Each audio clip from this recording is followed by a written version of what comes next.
आज आपण बनवूया मटकीची उसळ। त्यासाठी 1 वाटी मटकी, एक बारीक चिरलेला कांदा, एक बारीक चिरलेला टोमॅटो, कोथिंबीर, अद्रक लसूण पेस्ट। पहिले गॅस लावून घ्या।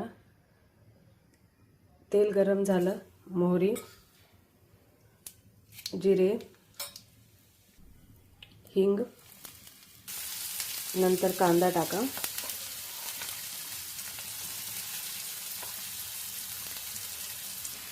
अद्रक लसूण पेस्ट, कांदा लालसर झाला की टोमॅटो टाका आणि कोथिंबीर पण फोडणीमध्ये टाका, त्यामुळे त्याची चव वाढेल।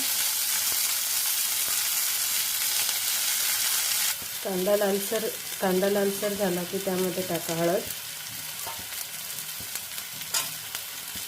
लाल तिखट चवीनुसार,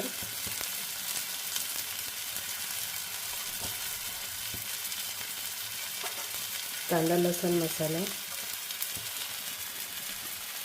धने पावडर, जीरा पावडर,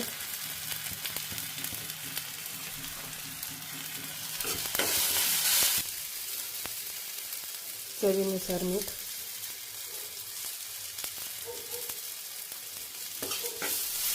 आणि मोड आलेली मटकी।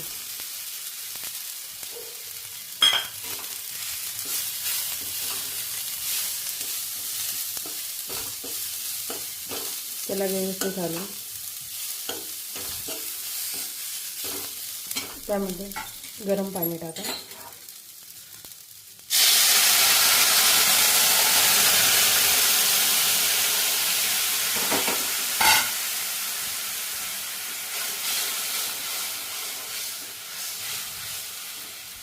आणि त्याला 10 मिनिटं झाकून ठेवा। भाजी व्यवस्थित शिजलेली आहे, आता तुम्ही खायला घेऊ शकता।